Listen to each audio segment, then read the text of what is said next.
The khaki and green motif known as camouflage is all around us. On military equipment, hunting gear, on everything from backpacks to bikinis, and everywhere in the natural world.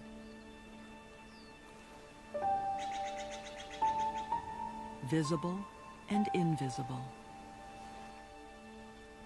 But where did camouflage come from?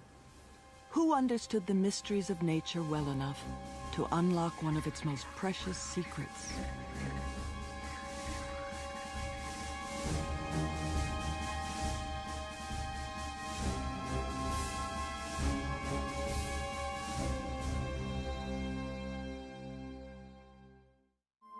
Modern camouflage evolved through the eyes of an artist, Abbott Thayer. This sense of a mind that was just reaching, exploring, and somewhat out of control. Abbott Thayer began painting around 1860. His works were sought by the leading collectors of the day. Thayer was deeply moved by the transcendentalist philosophers Emerson and Thoreau, who believed God was in nature. At the height of his success as a society portrait painter, after personal tragedy, Thayer retreated to the New Hampshire woods of his childhood. From his studio at the foot of Mount Monadnock, Thayer painted. He also studied how animals camouflage themselves in nature, concealing coloration, and became an ardent conservationist. When Theodore Roosevelt, himself a naturalist, publicly attacked Thayer's camouflage theories, it was his beloved Monadnock that gave the artist solace. And though camouflage is everywhere today, Abbott Thayer and his many contributions to art, science, and the environment are virtually unknown.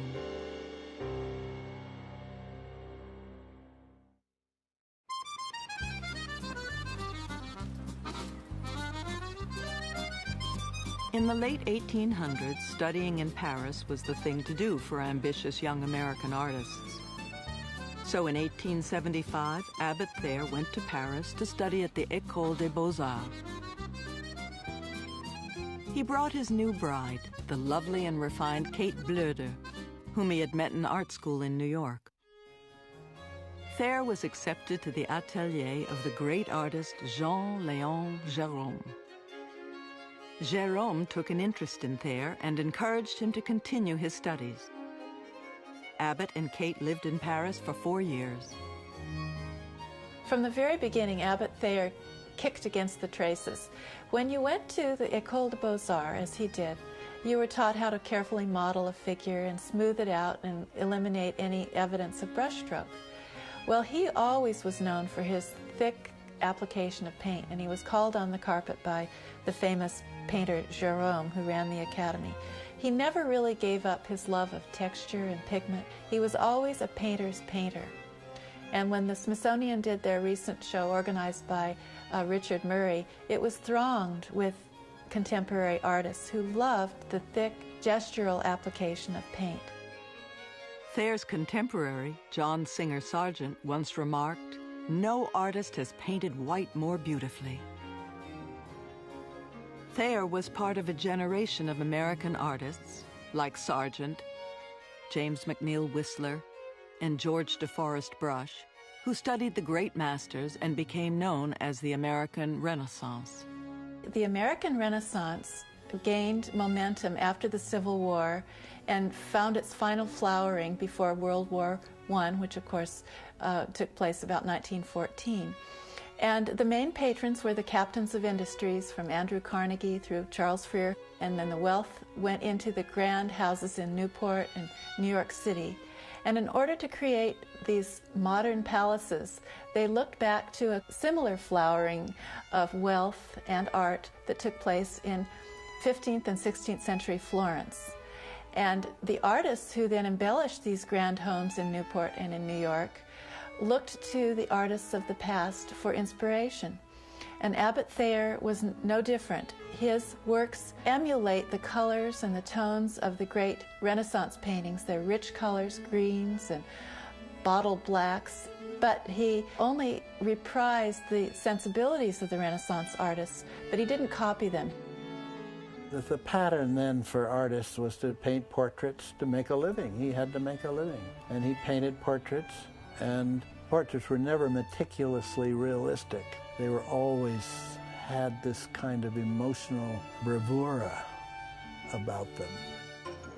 In the 1870s and 1880s, this is the Reconstruction era after the Civil War. The mills are gearing up, factories are being built. The country was becoming rapidly industrialized. It was gritty, there were no labor unions, pay was low. Running a factory, as Charles Freer did, was hard, hard work.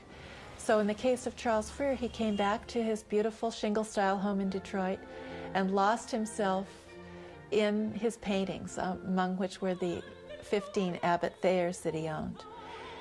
Art and painting and nature became a refuge, an antidote to the gritty, confusing din of the urban setting and the factory. The explosion of industrialization in the late 1800s created a new class, the nouveau riche, and ushered in what Mark Twain dubbed the Gilded Age. In New York in the 1870s and 80s, it became rather a custom, a social custom, to show that you had arrived if you were going to have your portrait painted. After leaving Paris, Abbott Thayer and his family, which now included 2 small children, returned to New York, where he successfully pursued a career painting portraits. This is Kate, his first wife. When their son Harry died in 1880, in his grief, Thayer immersed himself in the writings of the American transcendentalist philosopher Ralph Waldo Emerson. The following year, the Thayers had another son, whom they named Ralph Waldo Thayer. He lived only a few months. I do think that the crises that he went through, apparently with his children's death, was really quite terrible. And so I think he reached out, but he reached out to nature, he reached out to his childhood, seeking for something other than convention.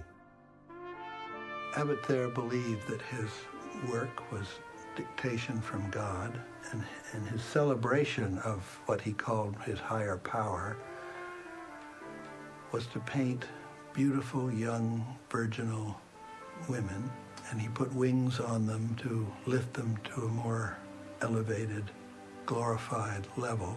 In his head, they were not angels. He was painting purity. This is Thayer's Angel, perhaps his best known and certainly most inspirational painting. When exhibited in 1888 in New York, the public responded very warmly to it. They saw it as an image of religious hope and spirituality in a time of crass Gilded Age materialism. But very few knew that it was a portrait of Thayer's daughter, Mary. Mary was Thayer's eldest child. Although Kate gave birth to 2 other children, Gerald and Gladys, she never fully recovered from the deaths of Ralph Waldo and Harry. Profoundly depressed, she went to a sanitarium, where Mary wrote to her, "Dear Mama, we are all well still. Gladys often talks about you and says, 'Mama, come back.'"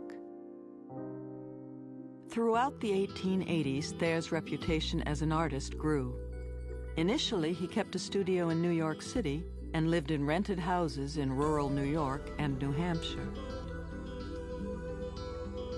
Thayer had no shortage of students and wealthy patrons like John Gallatley and Charles Lang Freer, who paid the princely sum of $2,500 for full-length portraits. Abbott Thayer was very much a part of this swim of American painting and was at one point president of the Society of American Artists. But very soon his individuality, shall we say, some people would call it eccentricity, came to the surface. And in Thayer's own day, most artists painted in three-piece suits, and they would go to regular meetings in New York and cultivate patrons at well-known men's clubs. Abbott Thayer was the first to not do that.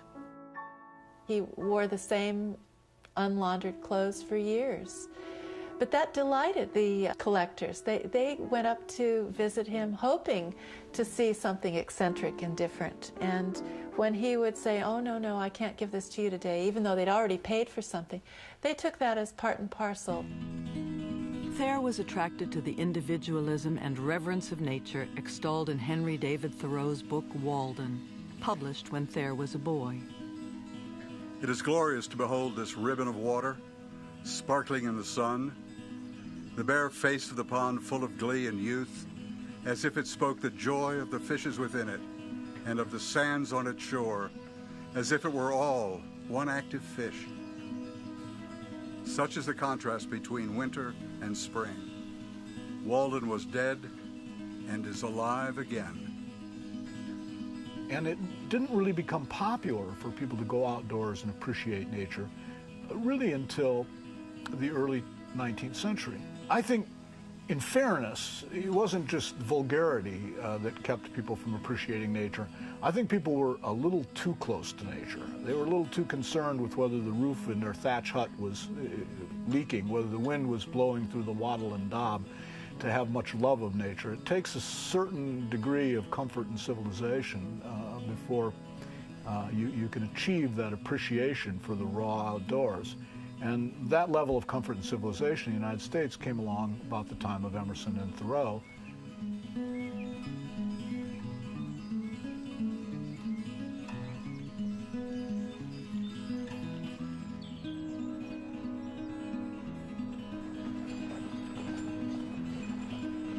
And there was a happy little thing going on in New England. New England has never been very well developed beyond the head of navigation of the rivers, which tends to be quite close to the coast. Although New England was densely populated and although it was very wealthy, you didn't have to go far to get yourself into real wilderness.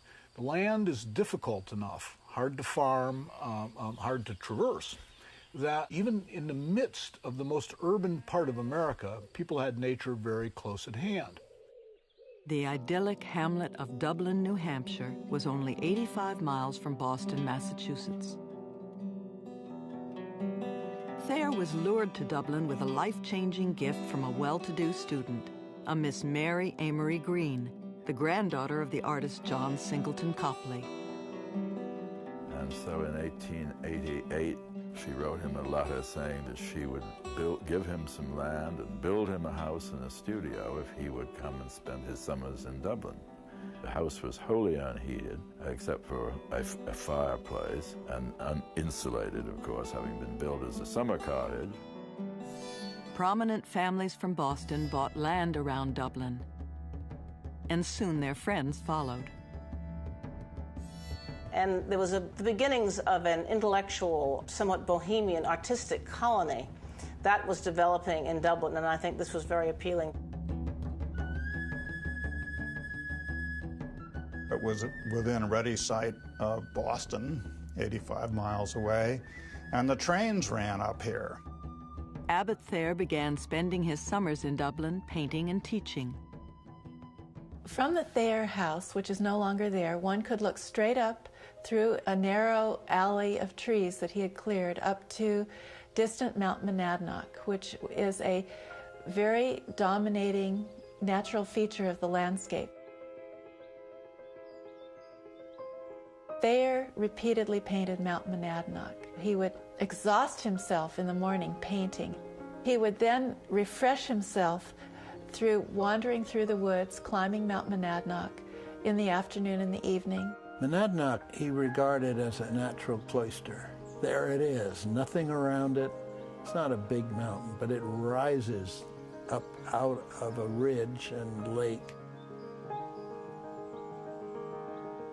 On Mount Monadnock, Abbott Thayer found the inspiration that fed his twin obsessions, the beauty of nature and transcendent female beauty. This is Thayer's painting titled Virgin Enthroned. It was an unusual kind of religious painting for the late 19th century. It actually recalls Italian Renaissance types called sacred conversation, where the Virgin Mary would be in the center and there would be donors or saints on either side. It's a painting that has a very personal meaning for Thayer. It is actually his children. In the center is Mary, his oldest daughter. To the right is Gerald, his son, and then to the left is Gladys. But it was Thayer's homage to his small family, and it was a kind of bittersweet painting too, because it was painted in 1891, the year his first wife died. With 3 children to raise after his wife's death from illness, Thayer, at age 42, married a former student, Emma Beach, the daughter of a wealthy newspaper publisher. Emma Beach, Thayer, basically became the chief cook and bottle washer and caretaker for Abbott Thayer. She had been an artist, but her whole life was devoted to the care and keeping of Abbott Thayer.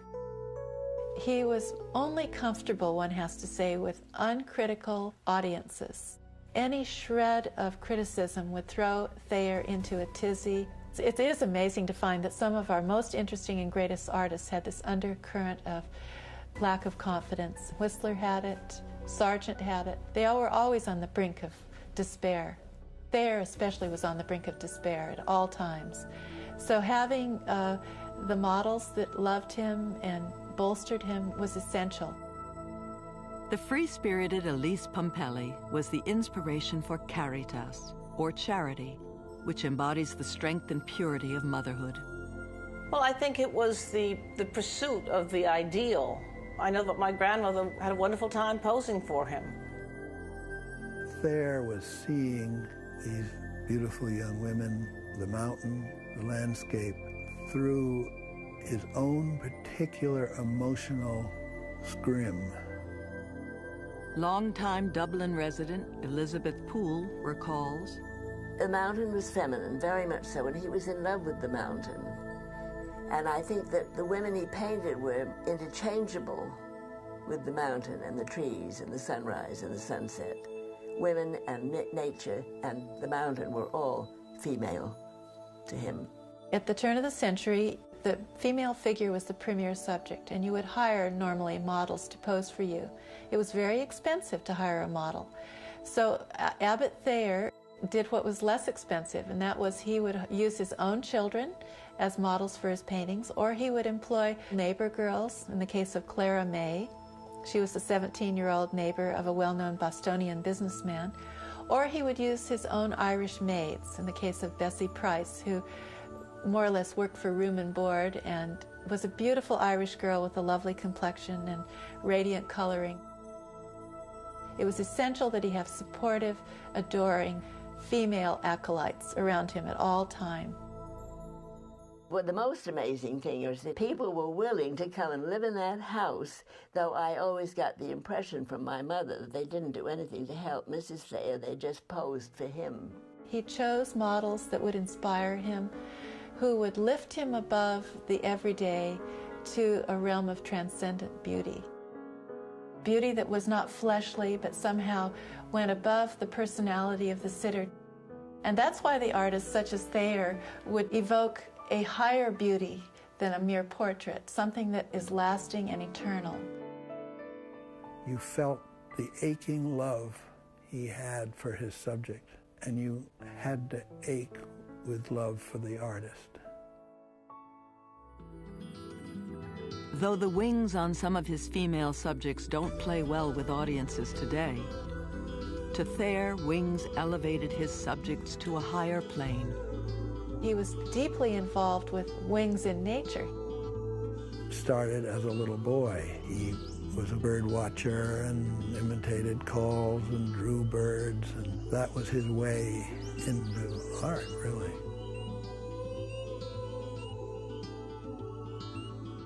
The son of a doctor, Thayer was born in Boston in 1849, but grew up in Keene, New Hampshire. His artistic talent revealed itself early. We have a little painting of a a fish done by him at the age of 11. He had great interest in all wildlife of any sort. As a teenager, Abbott began painting and selling pet portraits. His fascination with animals and countless hours spent observing nature led Thayer to develop theories of how animals protect themselves from predators and conceal themselves from prey. The time Thayer spent contemplating the natural world was for him prayer. Abbott Thayer would never have spent time in a church or in a pew. He was an Emersonian. That was an alternative form of religion at the turn of the century. It was looking to find nature as a greater spiritual reality. The loss of his first wife and 2 sons to illness provoked a crisis in Thayer and compounded his anxiety about the health of his remaining children. People left the cities if they could during the summertime when the heat got so bad and the stench of open sewers and so forth. At the turn of the century, there was a belief that having open air would make you more immune to diseases. I know that in New York City, my great-grandmother slept on a balcony all winter long, which overlooked Madison Avenue, which at that time had trolley cars running 24 hours a day, so it was hardly peace and quiet. But she slept out there except when it was violent rain or snow.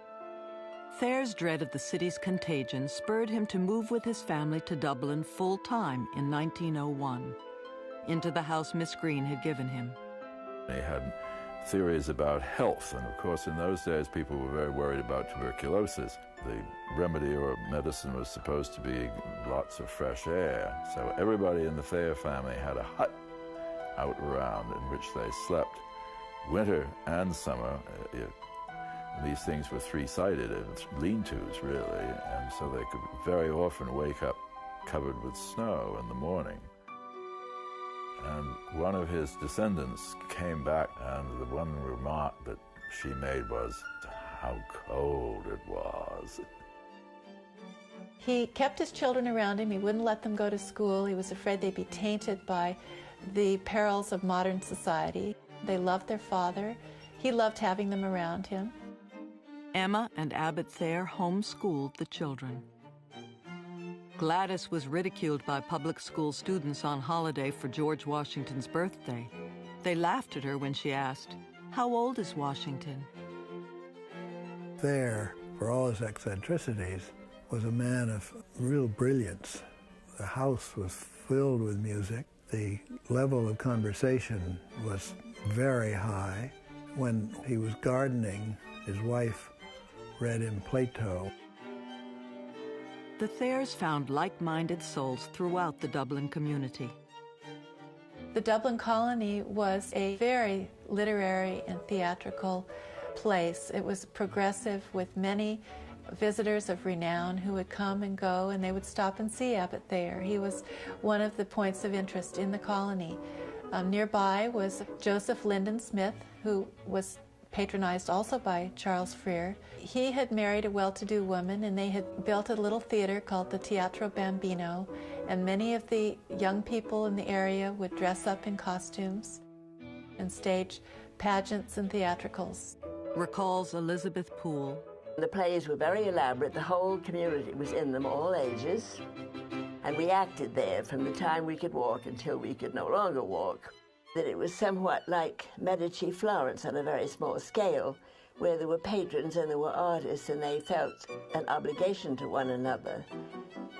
And I sometimes think of my parents who lived in considerable style, the way other families did, the summer people. And I think of Dublin and my childhood as a dinner table with a lace cloth, and every other pair of hands had either clay or paint beneath the fingernails. We acted and danced and painted and sculpted and played instruments and gardened, all in honor of the mountain, really. We couldn't help ourselves. Mount Monadnock, the spiritual keystone of Dublin, inspired everyone from intellectuals to young children. Emerson said of the mountain, At sunset, I saw the great shadow of Monadnock lengthen over the vast plain until it touched the horizon. The earth and sky filled themselves with all ornaments, halos, rainbows, and little pendulums of a hill, giving it the appearance of a smoking volcano. Elise Pompelli wrote in her memoir, "We, a little band of children, mounted the heights of Dublin. Every fern and every rock had a secret message for us. Dublin the free, Dublin the unlimited. We were soaring, soaring breastward to the sky. O world of impressionable moments."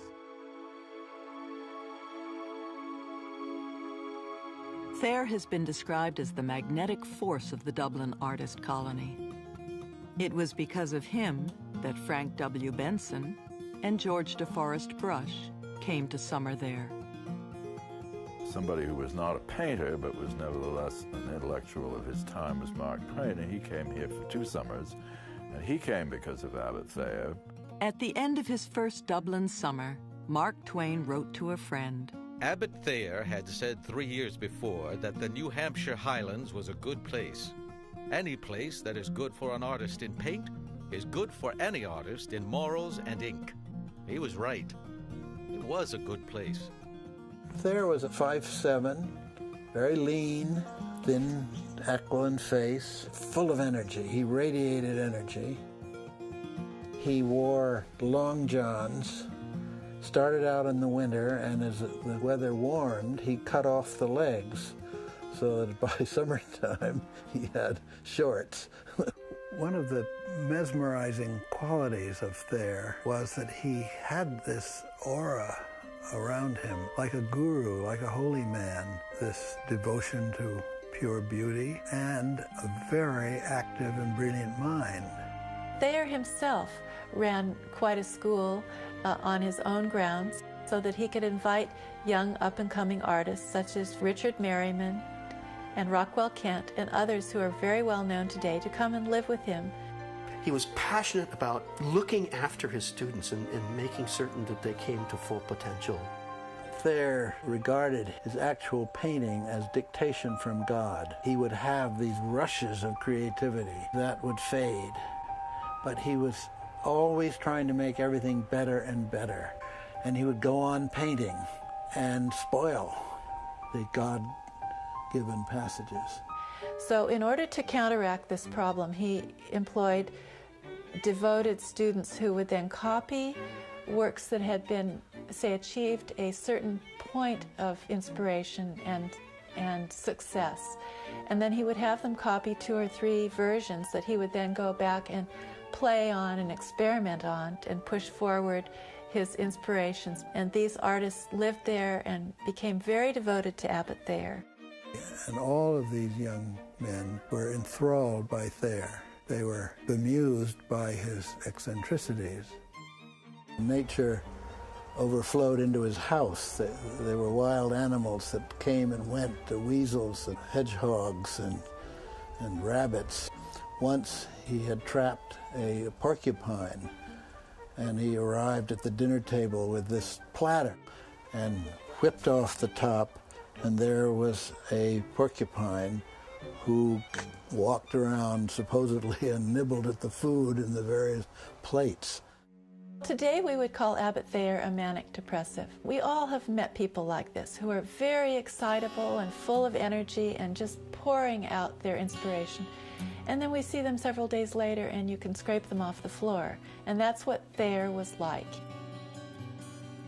There was this sense of a mind that was just reaching, exploring, and somewhat out of control. His early work is very finished and very polished.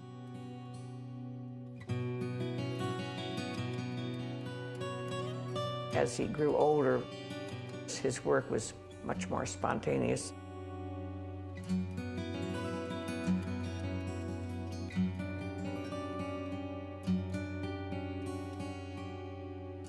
People think of him as very modernistic sometimes because he slashed around, did spontaneous looking things that looked almost like abstract art, some of his paintings.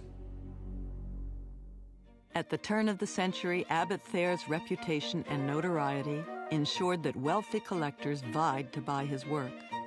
Years later, when Freer commissioned the museum in Washington that bears his name, Thayer's paintings occupied a room of their own.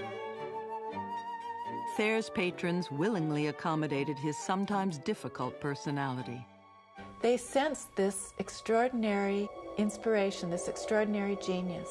They sensed it and they wanted it. They wanted it so much that he garnered at least $10,000 per canvas for some of these notable large works. When he died, no one knew where any of the money had gone. Thayer did command high prices for many of his paintings, but he was far from prolific.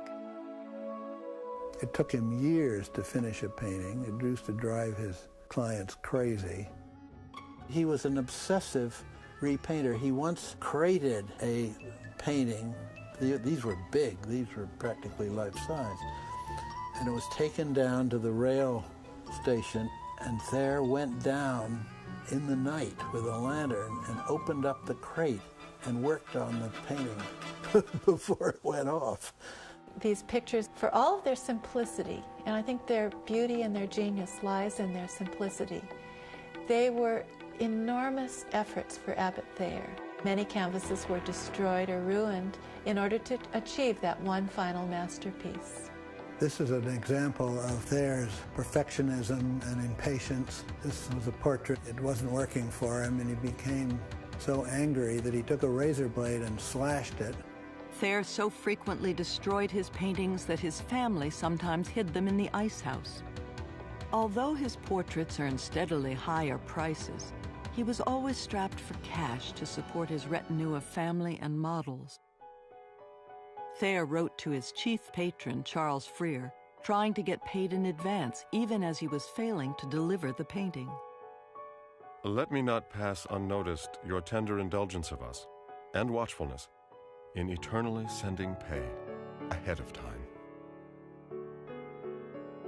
I know I can't stay in my prime many years if I must bear either money anxiety or poverty and ugliness, as well as the strain of painting pictures with heart's blood, as some of us do. Can you spare at once another 1,000? Having loyal and generous patrons like Freer and Gallatley gave Thayer the freedom to paint what he wanted. The death of a favorite writer inspired the Stevenson Memorial. This is Thayer's tribute to the Scottish writer Robert Louis Stevenson. It was painted in 1903 in Thayer's Dublin studio, and it features a favorite model, Bessie Price. She's growing a rather extraordinary set of wings, and she sits on this rock with this inscription of Vaea, V-A-E-A. And that's the only thing in the painting that identifies it with Robert Louis Stevenson, because that is the mountain on which he is buried in Samoa. Thayer had traveled frequently, and on his travels he often painted landscapes. This particular painting is one of Cornish headlands at Cornwall in England.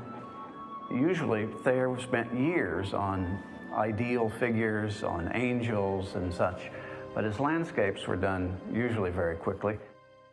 In addition to being a great painter, Abbott Thayer was one of the early environmentalists.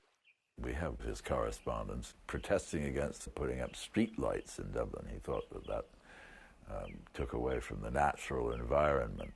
And he proposed putting a bird sanctuary in one of the swamps that we have around the town. And he let everybody know what he thought about things. Abbott Thayer wrote a broadside that he distributed, frantically trying to stop them from stringing lights around Dublin Lake that would destroy that lovely dark calm after a sunset. And he fought having anyone put telephone wires or roads up Mount Monadnock. The artists were on the other side of the spectrum. But the irony of all of this is, how did they get their income? Their income came from one of the great captains of industry, Charles Lang Freer, who ran one of the grittiest factories using Polish immigrant labor in Detroit. Trying to keep streetlights from Dublin Lake might seem extreme today, but Thayer's fears were prophetic. because in the 1920s a paved highway was built alongside the lake. We don't have a lot of lakes in Ohio, where I come from, and we treat them as precious commodities. The idea of running a highway along the edge of this incredibly beautiful lake just baffles a Midwesterner, but there it is. When melancholy struck, Thayer found solace in climbing his beloved Mount Monadnock. He climbed it constantly, and Thayer found a sign off the trail that he climbed saying, "No trespassing." And he went into orbit. He marshaled the forces necessary, and it's now passed into the control of the state. Thayer's work in conserving Mount Monadnock was no small feat. He, with his son Gerald, and Philip Ayres, director of the newly formed Society for the Protection of New Hampshire Forests, undertook the daunting task of going back to early deeds of land around the mountain. They found the landowners, 77 in all, and were able to persuade them to convey their property interest to the Society. Mount Monadnock continues to be a source of inspiration for artists, naturalists, and the general public. Over 100,000 people climb it every year.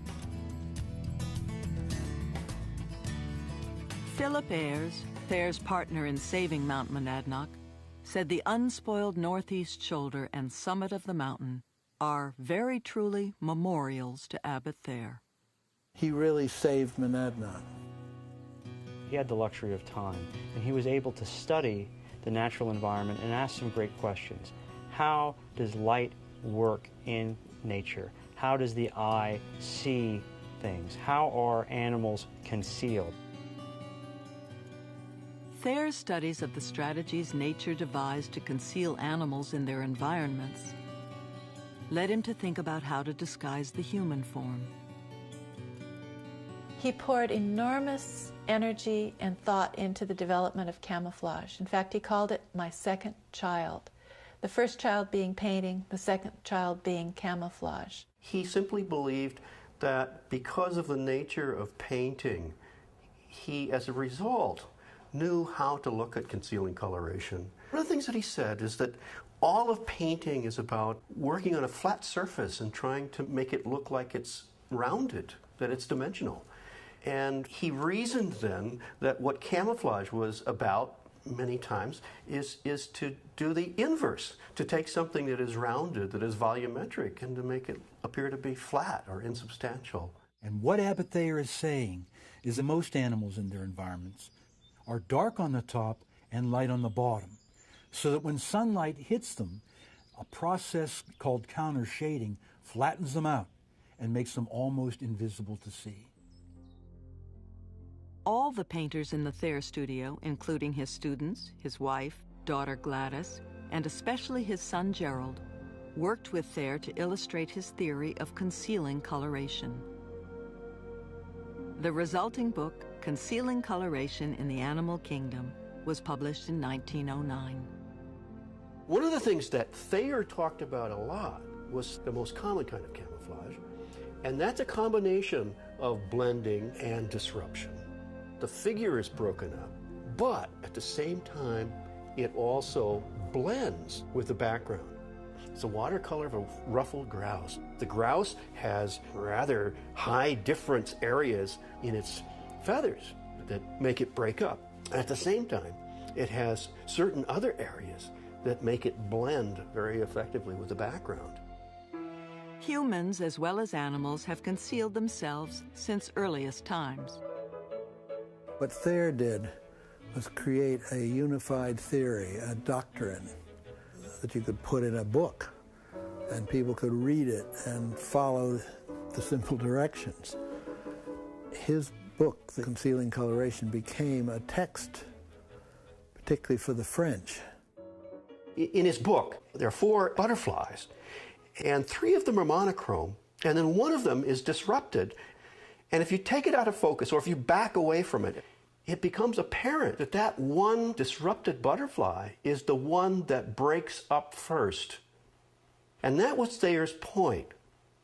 that the soldiers in the field would be better camouflaged if their uniforms were actually broken up, if they were disrupted. Thayer continued to work obsessively on various theories of camouflage for the next 10 years of his life. Now, Abbott Thayer is a very strange individual. For all of his disavowal of materialism, his love of nature, he nevertheless thought that camouflage would make his fortune. But his work sparked both praise and condemnation. Now imagine yourself as Abbott Thayer. You've got an idea that came out of a natural observation of the natural world, and you're writing about it. And these articles were then seen by Teddy Roosevelt, who at first thought they were very fascinating and interesting, but then said, wait a minute, this guy Thayer is all wrong here. I'm the guy that knows about naturalist and protective coloring, and I'm going to let him know about it. And all of a sudden, you start to get beat up by the ex-president of the United States, Teddy Roosevelt. What are your chances of winning? I mean, when the ex-president starts to beat up on your theory and concepts, you're in trouble. Thayer wrote to Roosevelt, I shall prove to you at a glance several of the things that you positively deny. Cases of pure optics. Roosevelt responded, I think it is a question not of optics, but of ordinary reason. Your experiments represent simple jugglery, a complete misunderstanding of the conditions. And this type of criticism went on for long periods of time between Abbott Thayer and Teddy Roosevelt. I am like a man coming home, bleeding and bruised by an insulting world.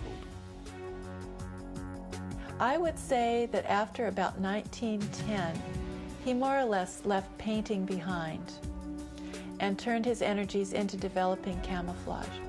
So he spent years trying to convince the naturalist community of his ideas.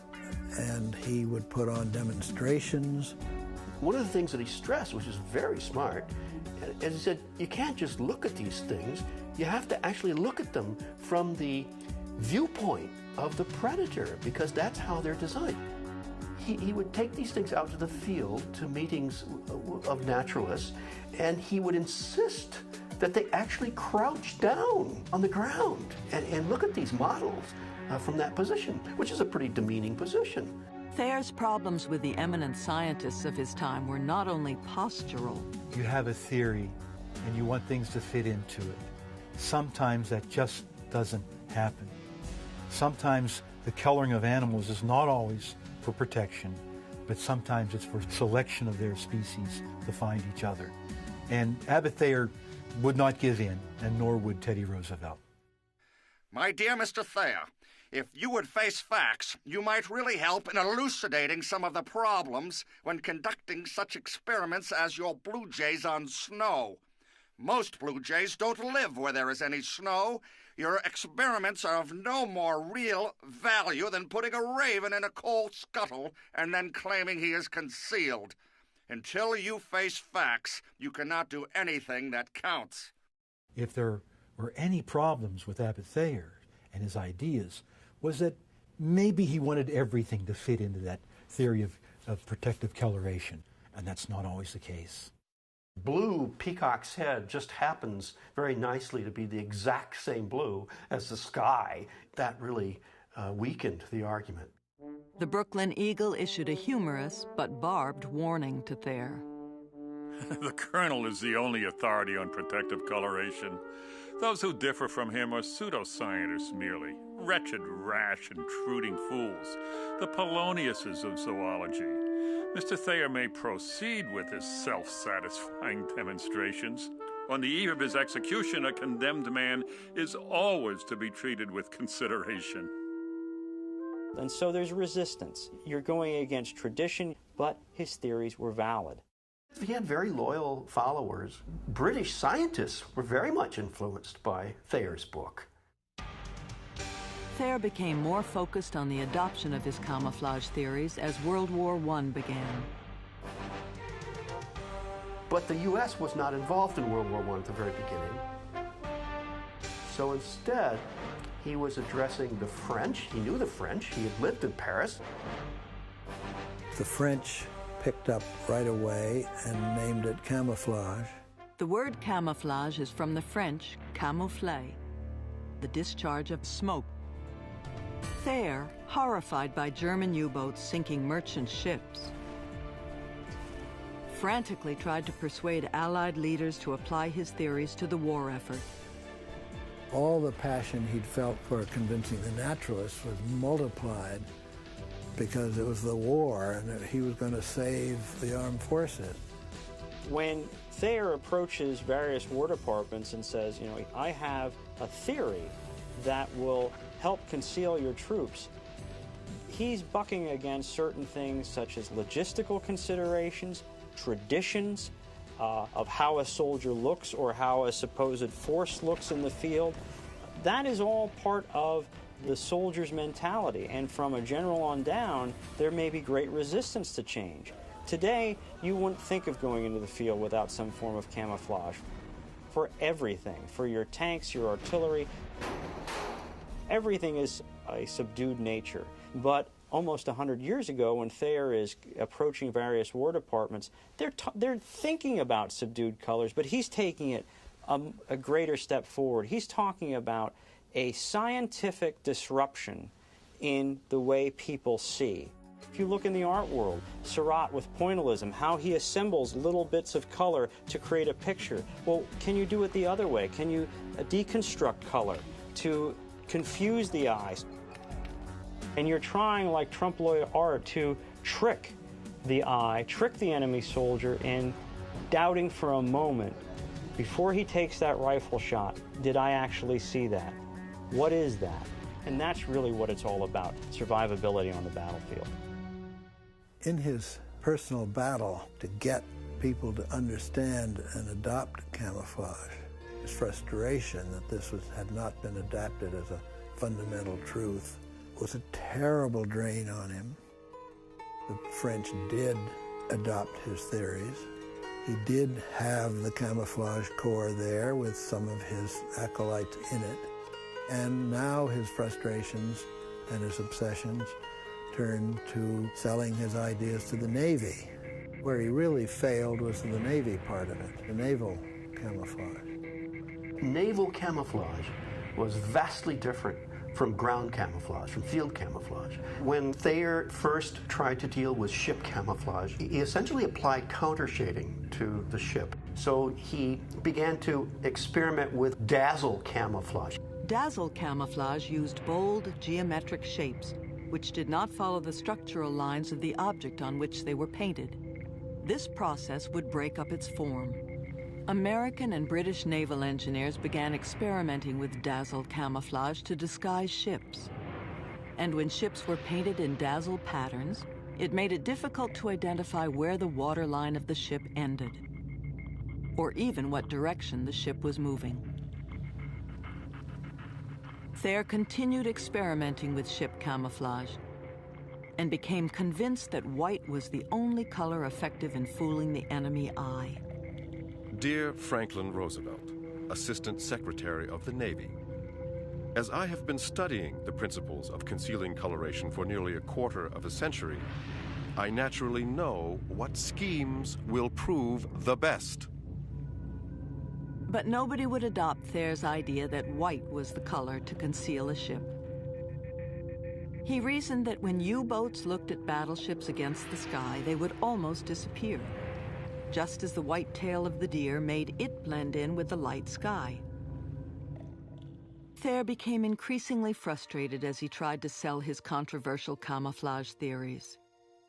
Thayer was desperate, and he undertook to convince his good friend John Singer Sargent to speak for him in London.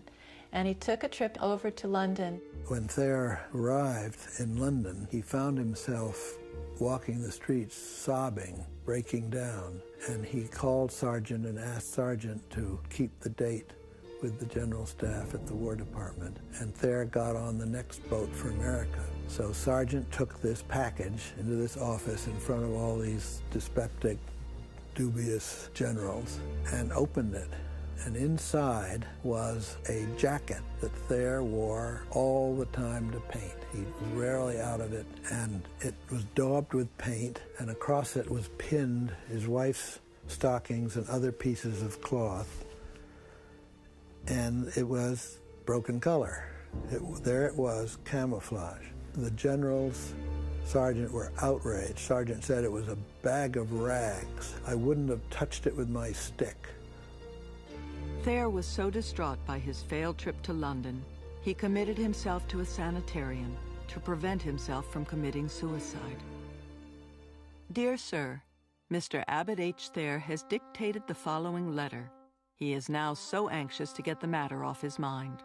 I simply wish the Navy to know that if they neglect to adopt this wonderful invention, they are taking the greatest responsibility of frightful neglect to conquer this war. If you neglect to use it, you are guilty. After his ordeal of trying to sell his ideas to the military, Thayer went back to his first love, painting. My long killing strain of 20 months to make the Allies correct their colors of ships and costumes is over. What has released my brain back to my painting is that the Germans are so plainly all in. Thayer returned to Dublin to paint, but his personal demons continued to haunt him. The mercurial Abbott Thayer tried the patience of even his most avid patron, Charles Freer, who amassed one of the best collections of his paintings. Ultimately, Freer kind of got his revenge because the Freer collection of Thayer's went into the Freer Gallery, which is prohibited from lending paintings to other museums. And that's one of the reasons Thayer is not as well known as he might otherwise be, because some of his greatest pictures are in the Freer Gallery in Washington.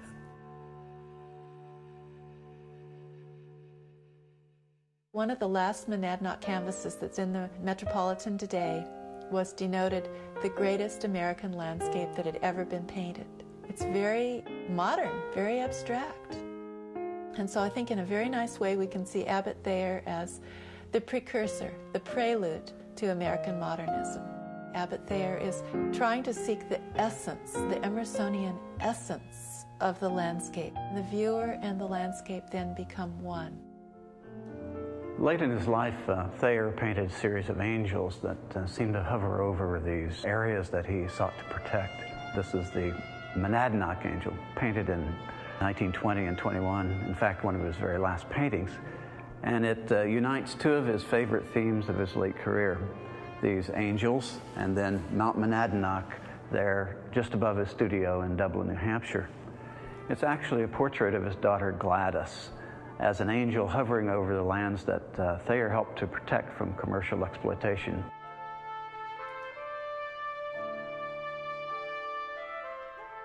Remember that this was a man given to profound depressions. After the war, he had a series of strokes, and the last one killed him. But he was so beloved that John Gallatley arranged for the sale of the Thayer works that were left in the studio through a dealer in New York. And Thomas Dewing and many of the other artists of the day set up a memorial exhibition at the Metropolitan in New York in 1921 to showcase works by an artist whom they considered a true genius. Mrs. Thayer died in 1924. The Thayer house and studio were abandoned. And the house just sat there, full of all of Thayer's stuff. My brother and I, two naughty little boys, climbed on the roof. At the top of the roof was a hatch, and we opened the hatch and went into the attic. In the corner was a heap, filling the corner like a snowdrift, of bird skins. They collected hundreds of bird skins, hundreds of them. And here was a pile, and I was fascinated. I went over and I touched it, and a cloud of moths exploded out of the bird skins. It's a indelible memory. Terrifying. And it was a metaphor for the tragedy of the Thayer family and the kind of out-of-touch eccentricity of that family, which was part of their strength and part of their enormous weakness. Abbott Thayer is unlike any other artist of his generation. He was not part of a school.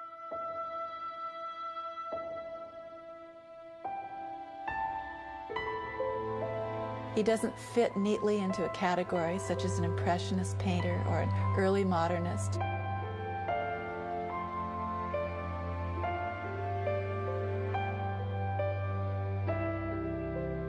He was very much Abbott Thayer, unique and considered in his own time a genius.